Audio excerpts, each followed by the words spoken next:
Hello, everyone. Reverend Sarah Grady from St. Paul's United Church in Paris. I hope that you're doing really well today. And I can't believe we're already in our second week of Advent, and we've just celebrated the Advent of peace. It seems like a difficult concept in this time of year when everything feels so overwhelmingly busy. We've just had a really busy past week and weekend around our pastoral charge. And so to start with today, I want to say a huge thank you to everyone who helped us to bring our Christmas display to life. That was on this past Saturday from 4 to 9 p.m. over at the Paris Fairgrounds.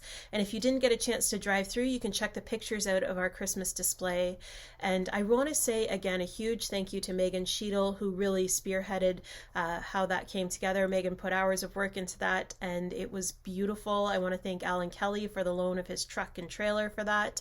And of course, our Faith Formation team, Nancy, Emily, Laurel, and some of the kids from our community who came and helped out with putting that display together. It was really such a wonderful thing to drive through those Paris Fairgrounds and see the fun and the engagement from our community of Paris. The second thing I want to mention to everybody is I've been getting some questions about Christmas Eve still. So just to reiterate, we are having Christmas Eve service in person so far. We will let you know if anything changes. We have 7 p.m. family service and 9 p.m. More contemplative, reflective services of worship happening on Christmas Eve. We are going to ask if you're able to please pre-register and let us know how many people will be coming.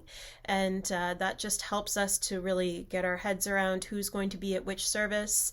If you don't pre-register, that's not a problem. We're just going to keep our eye out on what the provincial guidelines are going to be around holding Christmas Eve worship, and we're really, really hopeful and praying that this year we don't have to make any last minute changes. But as always in this pandemic, we're just kind of going to have to wait and see. But for now, that's our plan. 7 p.m., 9 p.m., all are welcome. And if you want to pre-register, all of our protocols will be in place. We're going to be asking for people to be wearing masks. We will have sanitization, contact tracing, and social distancing. We still have our pews marked off to keep everything as safe as possible. So we celebrated this past Sunday the Advent of Peace, and our theme in our Close to Home resource was laying the foundation. And really the foundation of our faith is peace, because the foundation of our faith is our faith in Jesus Christ, who is the Prince of Peace. We also talked about the story of John the Baptist and his father Zechariah and mother Elizabeth, and his story and how it's so interwoven with Jesus's birth story, and the similarities between Zechariah and Elizabeth and Mary and Joseph, and both of them had such amazing and wonderful gifts to bring to the world. John was thought to be the Messiah at first. Zechariah really thought his son was going to be the Messiah, and then it turned out to be Jesus. And such an interesting turning of the story on its head as we reflect on the later parts of both Jesus and John's life, but how interwoven those two are.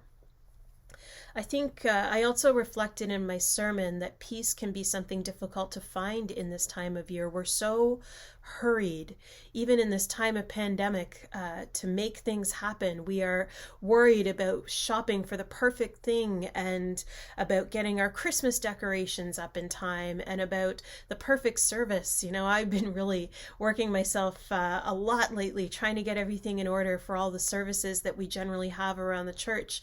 And it can sometimes feel hard to find peace amidst all of that. But I encourage you to find that peace, those moments that you can take for yourself to have some time of reflection or prayer.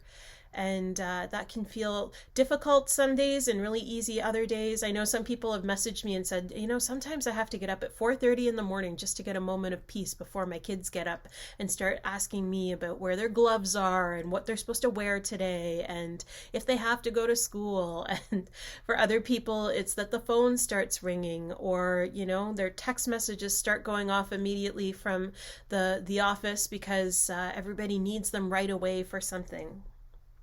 Can be really hard to find that peace, but I encourage you to find it wherever you can. If you are feeling as though this season is overwhelming and difficult, I want to offer you an option to come and join us next Thursday, December the 16th, on the front steps of St. Paul's United Church.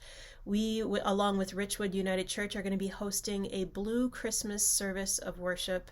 And not really a service of worship, a Blue Christmas candlelight vigil is actually what we're going to be hosting. We're going to be speaking some words that people may need to hear, and just having a space for people to come and light a candle and be outdoors together, perhaps where it feels safer for some people who aren't comfortable coming indoors amidst the pandemic still.